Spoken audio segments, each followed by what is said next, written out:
WVTC Radio Detroit. You can find us on Facebook, YouTube, X, and our website, www.wvtcdetroit.com, or download our WVTC app from the Play Store for Android users and the App Store for iPhone users.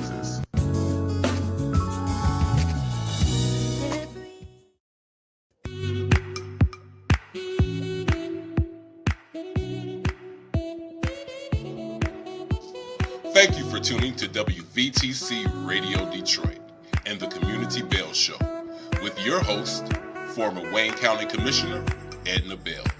Stay tuned for insightful information Detroiters will find valuable. Text a friend and tell them to watch with you for news you can use. And now, your host, Edna Bell.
Hello. It's Monday at 4:00, so it must be the Community Bell Show. Good afternoon, everyone. And thank you so much for joining us on this Monday afternoon. I'm not sure what to call it. Obviously, it isn't sunny. A little while ago, I saw snowflakes, and then there was some rain, and then the rain went away, and I saw some more snowflakes. And it's just a Monday in Detroit in December. This is what happens, and we all know that. So we get through it. But again, welcome to the Community Bell Show. We are awfully glad to have you join us on the Stellar Award-winning WVTC Radio Detroit. We're just real pleased that you've chosen to be with us this afternoon at 4:00. It is the holiday season. It is the holiday season, and we are just so thankful for all the blessings that have been bestowed upon us during this holiday season. Um, could have been much worse than it was, but it was pretty doggone good when you consider that we have made it thus far. And Lord knows we've made it thus far by faith and by the grace of God. But first, I want to again acknowledge the Reverend Charles Gilchrist Adams, whose funeral was this past weekend at the Hartford Avenue Baptist Church. All the dignitaries that were there to honor him and all the accolades that came in from around the world were so richly deserved. He was a man among men, a preacher among preachers.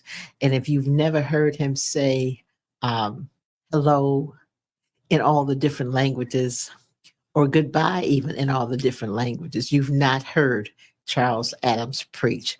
That was his signature, and we are just so grateful that we had the pleasure of knowing him, the pleasure of being in his company, just the pleasure of having him minister to so many people in this metropolitan Detroit area, but indeed around the world.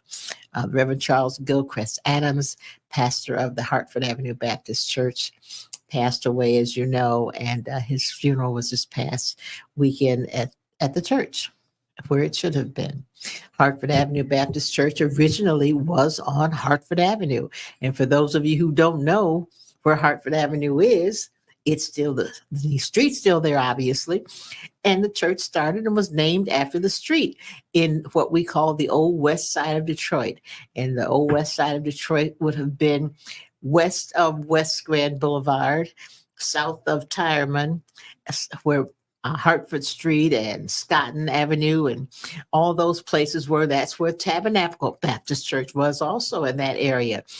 St. Stephen's was in that area. Burnett Baptist Church in that area. So it is really is a historical part of our city, and particularly because of the massive and important churches and ministers that were a part of the religious community in that area.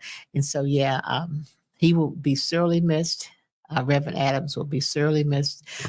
Just as Reverend Sampson was missed when he passed away, so will Reverend Adams be missed. And we can go back to my pastor, Reverend Wilma Johnson, who came from Hartford Avenue Baptist Church. She was raised under Reverend Dr. Charles Gilchrist Adams, and was from that church, was a minister at that church before she came to New Prospect Missionary Baptist Church, is where I go to church. So lots of good stuff happened at Hartford, and is still happening at Hartford. We've received some wonderful, wonderful pastors from that historic church. And again, our hearts go out to the Reverend Charles Adams family and the Hartford Avenue Baptist family. I have another unfortunate funeral to announce, and well, we don't know when the funeral is going to be yet, but a dear friend of mine, Mr. Charles Small. Charles Small was the executive director of the Don Bosco Hall for Boys. And he was the executive director for well over 25 years, actually. But he worked there for probably closer to 40 years. He started when he was a young guy there and then became the executive director.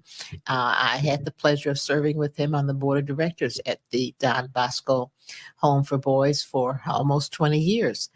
So again, the family of Charles Small, we send our condolences to you. Charles passed yesterday, unfortunately, of a long disease, cancer. Cancer's killing a whole lot of folk. But Charles was a wonderful, wonderful, wonderful young man. As a matter of fact, the blessing is that he wrote a book that talked about the kinds of things and challenges young Black men face in this community and probably other communities, because he did things all over the country as it relates to young Black boys. And he had a chance to have a book signing and give out those books at a very, very nice reception, actually just over about 3 months ago. And so Charles Small served this community well, served Don Bosco Hall well, and he will certainly be missed. So condolences to his family in the loss of their husband, father, grandfather. He was a great guy. He was a great guy.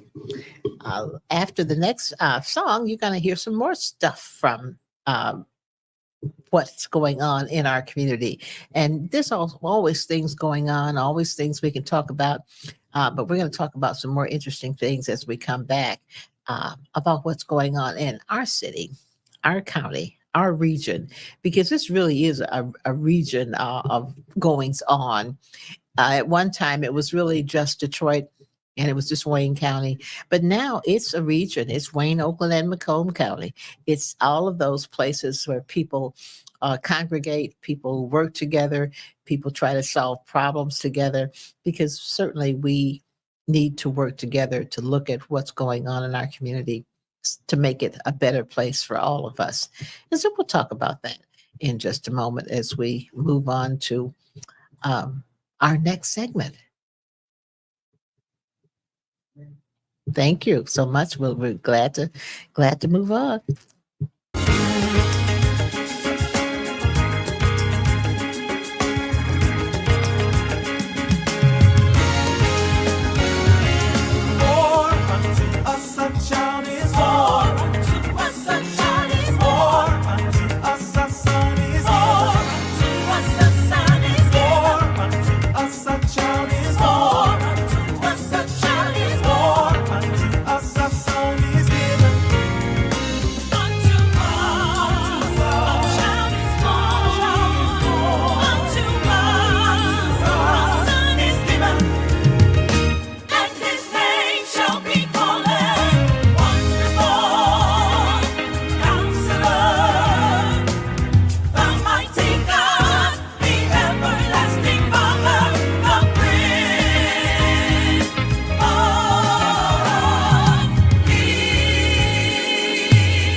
We're back. Thank you for coming back with us, and thank you for joining us again on the Community Bell Show. We're just happy to have you.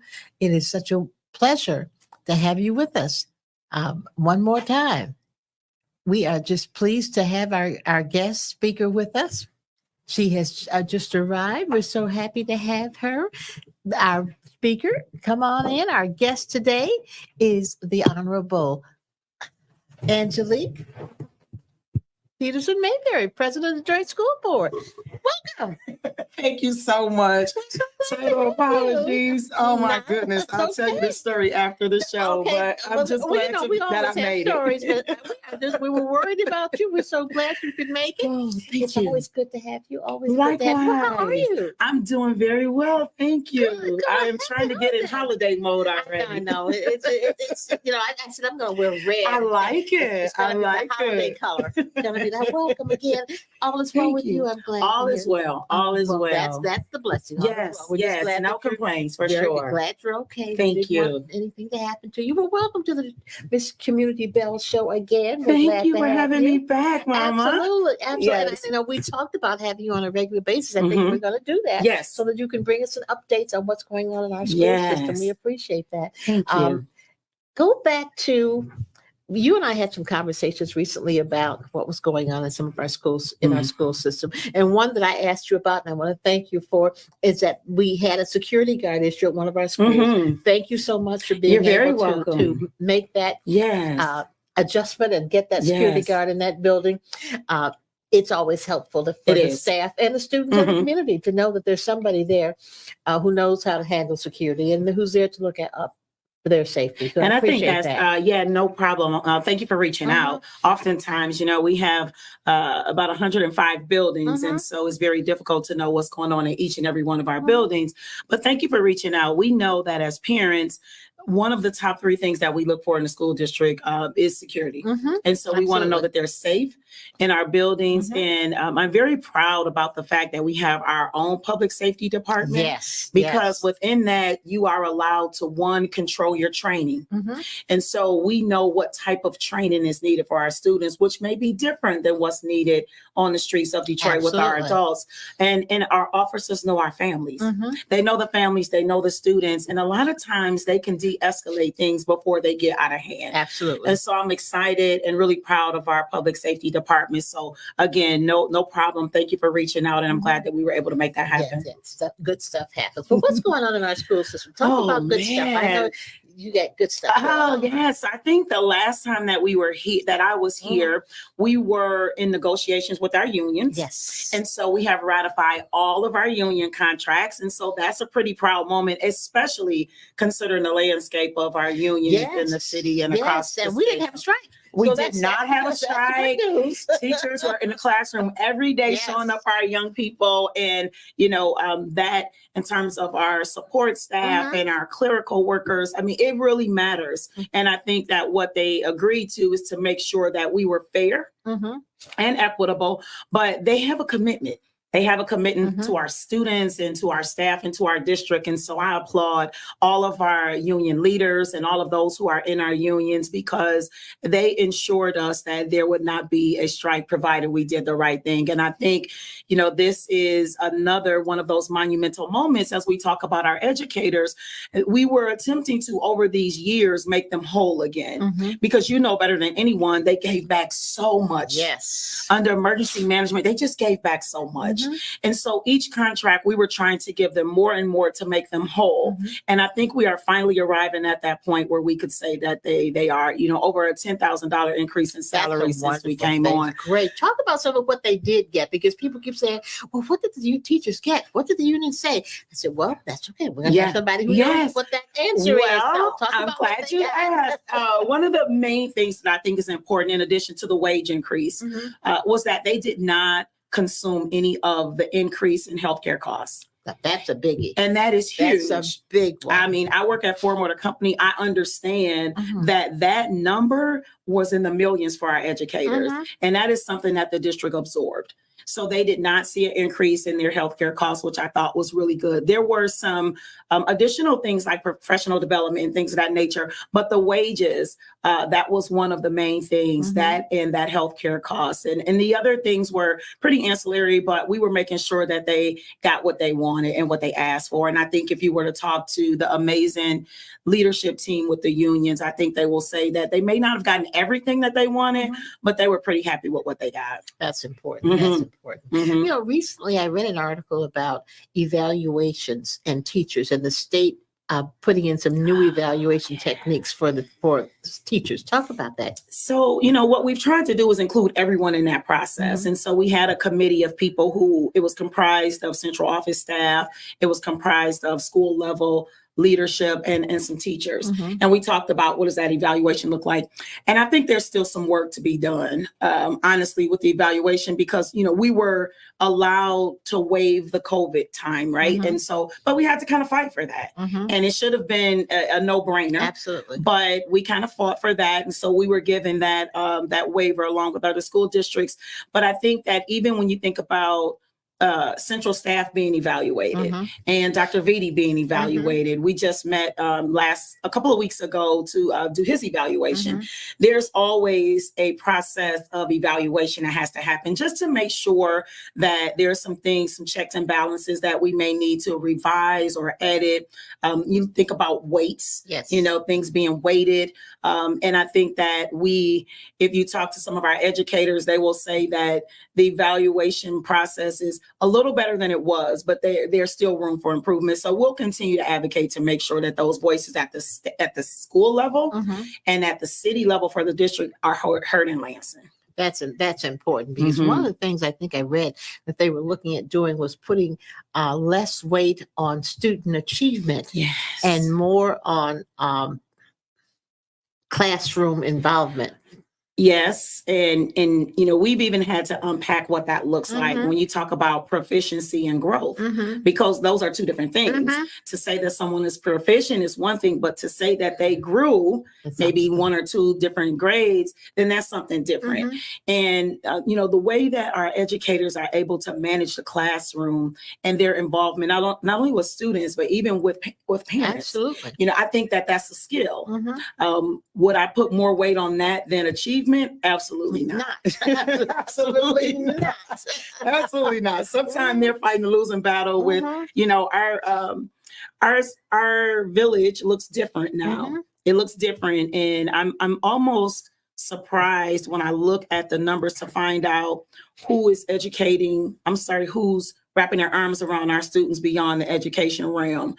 There are a lot of siblings who now have legal custody of their siblings. Mhm. And so they're raising them. I meet consistently with the grandparents group, so that there's a group of grandparents who, I don't know if I shared this last time, but these grandparents now are the sole breadwinner, I would say, and decision maker Mhm. when it comes to their young people. And oftentimes, you're talking people who may be 65 years older and older, trying to show a kindergartner how to do homework that looks different, because now we're Oh using my. Eureka Math and ELA looks Mhm. different. And so And the question is, what is ELA to some of these people? Exactly, right?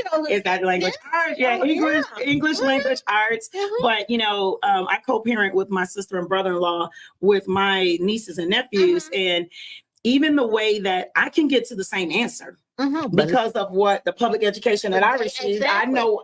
But she'll say, "No, Auntie, That's you not can't how you have my- to do grouping and you have to Yes. circle, or I'm going to get marked down." And I thought, so we do curriculum nights at the schools too. And the intention with the curriculum nights is to educate people on how to help with homework. Yes. So our FACE department, they've owned that. In the school level, they've owned that, where you can go in. There's math night. You can go in for ELA night, which is English language arts night. And just really trying to learn. If you're really trying to help your young person at home, then you will at least have the tools and know. Exactly. Yeah. Exactly. And that's just imagining that someone who's 65, 70 years old, and I look at some of the unfortunate circumstances that happened in our community, where the one family, the mother was killed and she had 5 children. And the grandmother was now had custody of these 5 children. She is indeed. And just the thought of that, it's frightening. She is. So that family, I will Yes. share with you, they're doing very well. Mhm. They just received a house for the holiday. Oh, And my so God. they're in a brand new home. I was over with them 2 weeks ago. and the grandchildren are doing amazing. And the grandmother is in the grandparents group. Oh, perfect. And because she's in that group, there are a lot of resources that are afforded that group simply because they're in the group. So whether it is, food or, staple items like that, or is it about getting some assistance with your lights and your water, or clothing. And so the district, we have hubs where they've been able to receive that. But I was just with Mother Burnett 2 weeks ago, actually, and I'll be with them next week before the holidays too. But she's doing amazing. But you're right. The youngest child in that situation at that time was 18 months old. So you had 18 months, you had a set of twins who were 3, and then you had a 9-year-old and you had an 11-year-old. And so now they're all a year older. All the children are in school now except the baby. We're waiting so that he can get into pre-K, but everybody else is in school, and the family's doing amazing simply because, one, she was transparent enough to let the community know that she was in need. But 2, our community just stepped up, from the school district to faith-based to the city themselves stepped up and really wrapped their arms around that family. That is so good to hear, because when I saw that, I thought, oh my gosh, Yes. I can't imagine being in that situation. What do? Yes. You get 5 babies. Yes. Yes. It's just I think it speaks to the heavy load that comes to the schoolhouse every day. Yes. And so you never know what our young people are experiencing when they leave the schoolhouse. Exactly. And so I think that extra grace, whether it's for our students or even our staff, or knowing that when parents come up to the school, we want to assume the good when you're coming up to the school and not always get on the defense mode immediately, just because we don't know what a person went through before they came into the schoolhouse. So yeah. Exactly. Well, that is such good news, because again, that's another facet of a school system that people don't think about. Yes. And that's all a part of raising the babies. It is. Whole child. I mean, the whole village, child. whether I always tell people, they'll say, well, I don't have any children in the school district. And I say, you Yes, have you almost do. 50,000. Yes, you do. To be exact, 48,491. But I think about how there were people who lived on my block who, would watch me walk to the next block, or it's a half a day, so you better make sure you get home and, don't hang out in these streets. And so when you think about that, those safe homes and those extra eyes were an extension of your parents and your grandparents. And so we are still part of the village. And people did it for us. So how dare us take a stance that my kids are grown, I'm done with it, right. because we So. need everybody to help with these young people. They are so amazing and so talented. And every time that I'm in a school, I leave more hopeful, and I leave knowing the why. So despite all the other stuff that comes along with sitting in these spaces, they assure me of the why every time that I'm there. Yeah. And, even last week, we had a program where we had all of our Black and brown boys from about 6 different schools come to one location, and they were able to talk to law enforcement. So law enforcement from our district and law enforcement from the city of Detroit. And the questions that they were able to ask them, simply because they had access to them. And then they went ahead and they role played what to do and not do if I get pulled over. And some of the questions, Mama, and I mean, they really got deep. Why am I a target? Simply because of the color of my skin. And everybody on the panel didn't look alike. So you could hear, really, for me, it was almost emotional sometimes, because you hear young people just asking the why. Yeah. And really don't understand. They don't understand, because we don't. Exactly. We don't understand, the blood pressure increasing when you see the lights in your mirror, whether you're an adult, a young person, a male, a female, it doesn't matter. It doesn't matter. Yeah. I tell my 2 young adults, 24 and 21, the end game is to make it home. Exactly. If there was anything done during that stop that you don't feel was right, we'll try to work with that once you make it home. Yes. But you have to make it home. And that was the main messaging. But I met this young man, Mr. Henderson, and I always call the young people by their last name. But Mr. Henderson I met, and his stature looked as if he was pretty physical. He was a physical fit. And I said, well, Mr. Henderson, what do you do outside the classroom?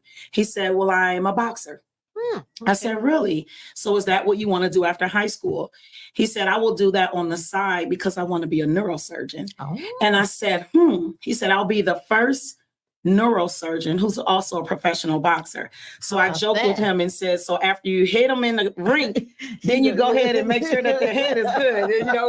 But our this young boy with all of this, when you look in his eyes, all of this, I was so hopeful and so optimistic about his future, simply because our task now is he's identified what he wants to do. Yes. How do we now put him in spaces? How do we get him there? How do we get him there? That's right. How do we get him there? That's So, yes, always excited to be around our young people. But I will say, the last time too, we were waiting on some test results from the state. So we outpaced the state of Michigan with our M-STEP scores. All right. So really excited about that. Our graduation rate has increased by 8% since last school year. So I'm hoping by the end of this school year, the number will be even higher. And, the two things that we battle and wrestle with is the attendance and chronic absenteeism. I was just going to talk about that. So I mean, we're better than we were last year. By like 6 percentage points. I think we're at like 57%. So that means 57% of our students are chronically absent. And so chronically absent. Scary. Yeah. The number was much higher. And that, I know. It was much higher, but the question is, where are they? And where are those parents? That's the real issue. See, for me, it isn't the children. Right. This is a parent issue. And again, I think we talked about this before. I'm not above bringing those parents in before a judge and saying, okay, A, B, C, D, you either got to pay or you got to go to jail for a day or two and lose some days off work. Your job is to get these babies to school. That's you right. are legally responsible for getting them to school. And it is really sad because when I think about it, our young people now, unfortunately, are the decision makers in a lot of homes. Yes. So they decide if they're going to school or not. And, I know in some cases How scary is that a 12-year-old is making not only for themselves, but for their siblings. For their siblings. And, you have some instances where, the mom or dad, grandma, TT, everybody, they're working. And so the expectation is I have to go to work, get up, get yourself ready, get your sister ready, and you guys get out of here. But we're really putting a heavy responsibility on young people before that. 12, 13, 14, 15, that's not their responsibility. And I know everybody needs to work. They need something to sustain themselves. But your first responsibility is to those babies. It is. And it is really disheartening to look at the numbers because, chronic absenteeism means that you've 16 days. Yes. So 16 days. And some people are chronically absent within the first month of school. Yes. And so we're saying 16 days throughout the whole school year. And unfortunately, it doesn't allow for us to differentiate if this was an excused absence, I had a doctor's appointment or not. But our young people are, and I think we've got to do a better job of making it to where school is where they want to be, as opposed to not wanting to be there.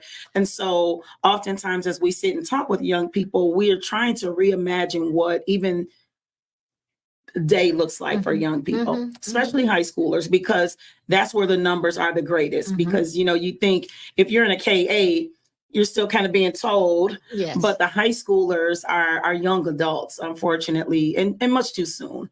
And so they're making decisions. Some of them are choosing to work instead of go to school so that they can provide.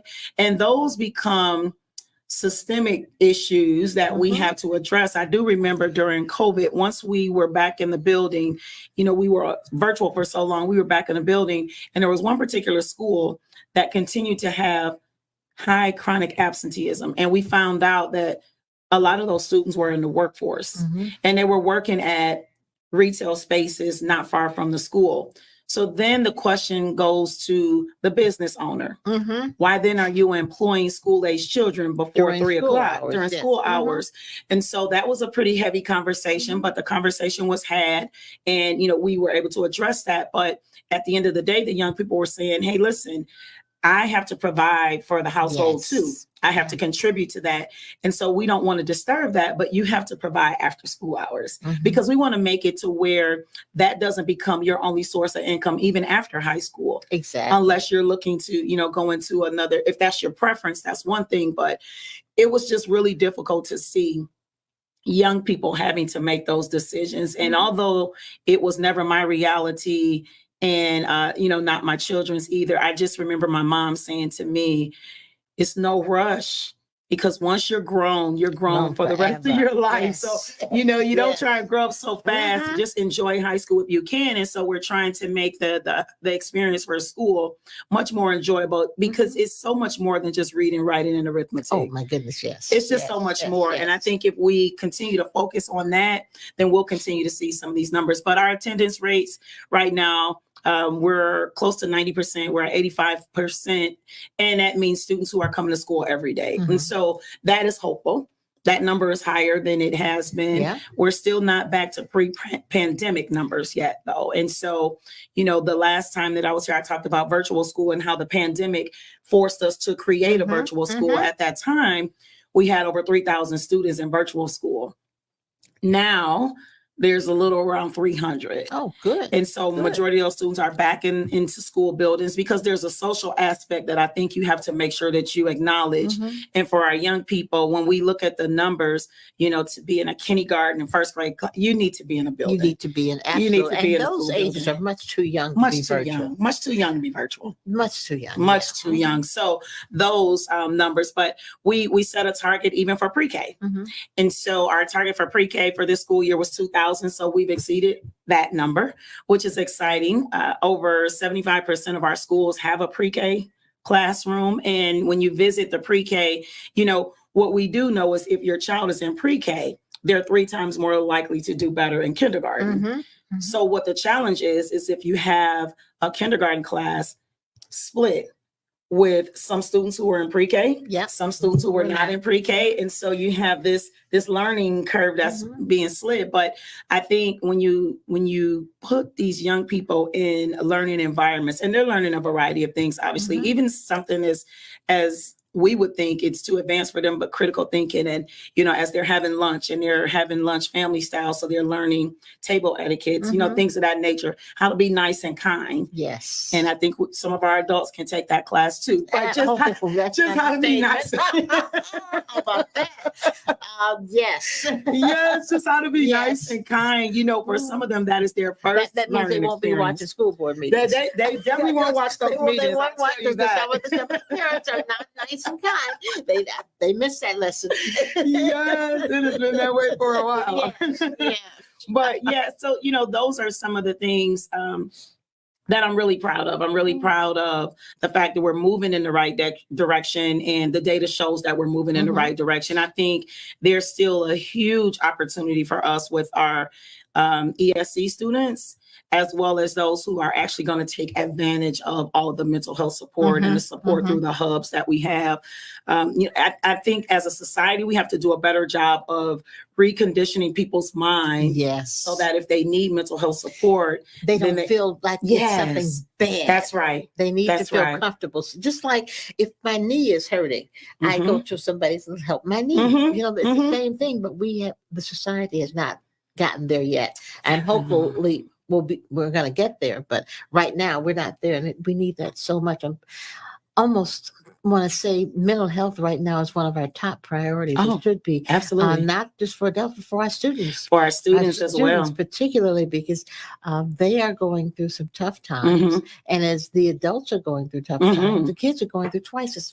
And I think, the thing is, they are becoming desensitized to things, and that's not normal. And so we don't want them to get used to trauma. Yes. And not knowing how to deal with it. Right. This is not everyday behavior. No. We don't want you to think that this is how the world goes. No. This is not how it works. And helping them do that, because in some homes, that's every day. It's every day, and it is the norm. I spoke the other day, and I told some young people as we get ready to come on this break, and I know everybody needs it. Our staff needs it. Our students, they want it, but I think that after a week, they're ready to come back, just because, that's a different environment for them. But just really trying to stress the importance of good decisions while they're out. Yes. And so, we lost a student last week, the 5-year-old young student. Heartbreaking. Young Mr. Sterling. And so he was a student in our district. And when you think about students who are supervised or not, the curiosity from young people Absolutely. and how they think that it can't happen to them. And so as I talked to these young people the other day in the assembly, I wanted to stress that during this break, make sure that you are making really good decisions, because the consequences behind decisions sometimes are very final.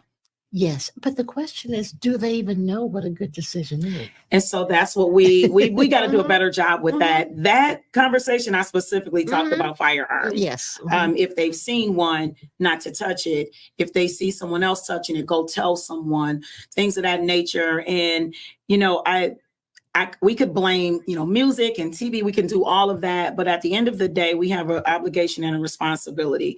And so we've done tons of talks from our public safety department. We've done demonstrations in terms of, what to do and what not to do. And we've had assemblies and things of this nature. But at the end of the day, I don't think that's something that we can overemphasize. Absolutely not. About not touching firearms. Absolutely. Just not. And for our parents in our village, I would just really plead to them to really check your young person's social media page. The social media bullying is well beyond where it needs to be, and check at their book bags. Just being a little bit, you can be that nosy parent. Yeah, go ahead and be that nosy parent. That's quite okay. I think, I was one of those nosy parents, and I was at school every time my kids look up, and they finally, when they were seniors, they just said, "Mom, will you please not go on the senior trip?" My mother went on a senior trip too. And I said, "Well, now, okay." I didn't go on the senior trip, but I made sure there was another parent of mine that was on the senior trip. Contact with it, right? But they need to know that. They need to know. And, we have a department that specifically watches social media. And that is where a lot of times we are proactive in the respect that we've been able to catch things, address them before they get to the next level. Yes.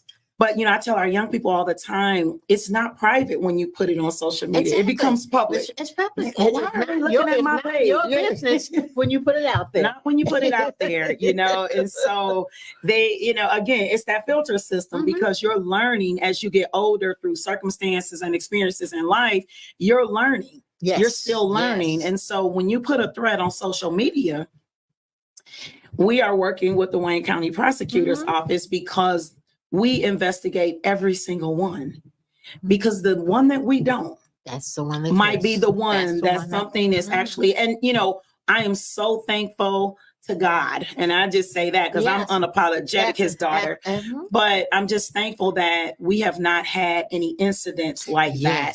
Yes. Because we really have, a lot of times our students will say something. They will say, hey, so-and-so has a weapon in his bag, he's showing it or she's showing it off to people. And that's how we find some of the things beyond the metal detectors.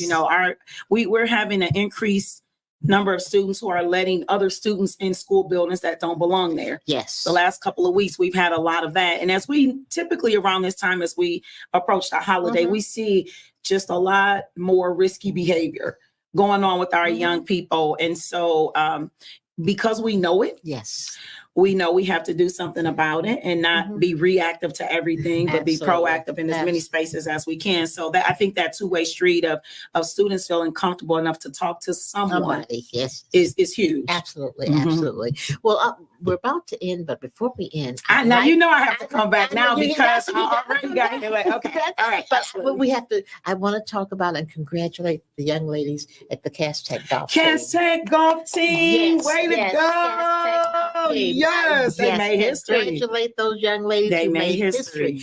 The first time in all of Detroit public school history. Absolutely. And that team is only 3 years old. Can you imagine what the future is going to be? They're not ready for them.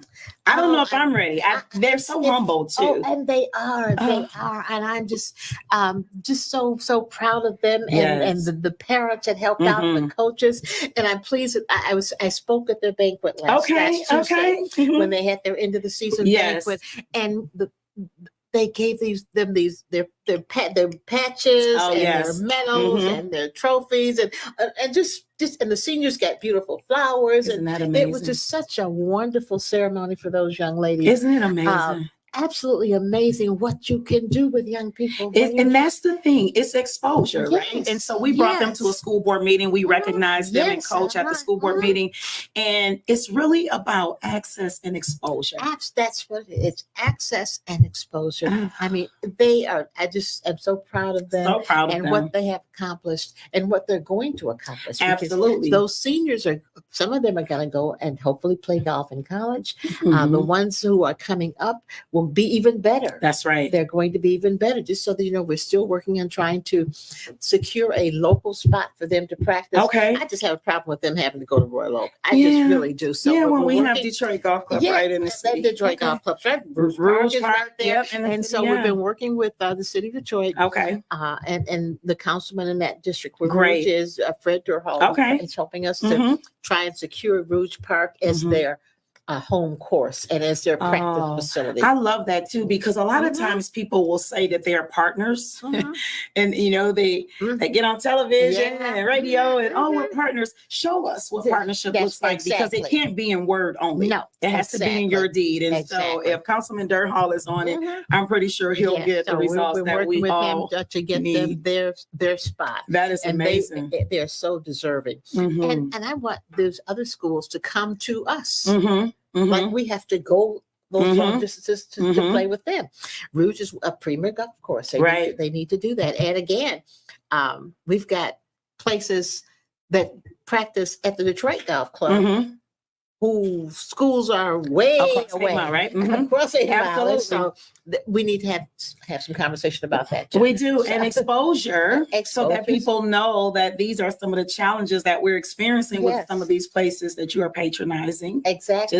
Just you know, there are some influential people who patronize these places, Mhm, and sometimes it's a simple conversation to let them know that I'm just as passionate about this Exactly. as some of these others who may not be in the room. And I love about, we have those young ladies at CAS with the golf course. We have with the golf club, we have wrestlers, we have swimmers, we have lacrosse. I mean, these students are track teams, football. It's amazing. Volleyball. Like when I go to these activities, their recreation, I get it. But for me, I'm always in awe with the level of excellence that these young people demand of themselves. So this is beyond what a coach would say. It's just what you demand of yourself. Exactly. And really the support that comes out for these young people. Yes. I was at Frederick Douglass last week for their program, and they were doing, Frederick Douglass is an all boys school. They just moved into the old Northern building on Woodward. Yeah. Yay, Northern. The big and old. The big and old, yes.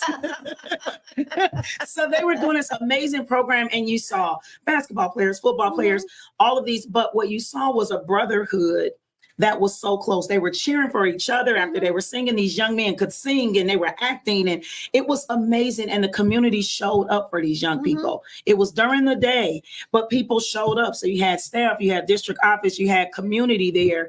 And Dr. White, the principal there, he concluded the program by singing himself. So, all right. I told him I have it on video. I have it on video. Okay, can't beat that. Thank you so much for joining us. Thank you And, for having you're me. right. You're going to have to come back. So, Oh, definitely now. We may have to make this a monthly event. Let's do it. Let's do it. We'll pick a Monday that's good for you, and you Okay. let me know what's good for you, and we're going to do this because Yes, Mama. it's important enough that we can talk about our young Yes. people all the time. All the time. And All the make sure time. that community knows how What they're important it doing. is Mhm. and what's going on. Mhm. Thank you so much. Thank you Madam for having President. me. We appreciate having you. Yes, thank you. This has been the Community Bell Show. We're so glad you joined us. Good conversation with good people. Join us again on Mondays, 4:00. Now, this coming Monday is Christmas, and the Monday after that is the first day of the year. You'll see some recordings. You won't see us here on those Mondays. I just want to let you know that. I'm glad to know that. I'm glad to know I want to let you know that. However, right after that, we'll be back live again. Thank you so much. Thank again. you. Thank you for Appreciate having me. having you. Yes. Everyone, have a wonderful, wonderful holiday. Bye. We'll see you. Take care.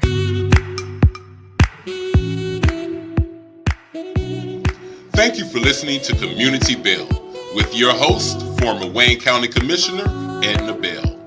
This broadcast was brought to you by WVTC Radio Detroit. You can find us on Facebook, YouTube, our website, www.wvtcradio.com, or download our WVTC app from the Play Store for Android users and the App Store for iPhone users. If you've enjoyed this broadcast, tell a friend to tune in. We'll see you next Monday at 4 p.m. Eastern to the Community Bell Show, right here on WVTC Radio Detroit.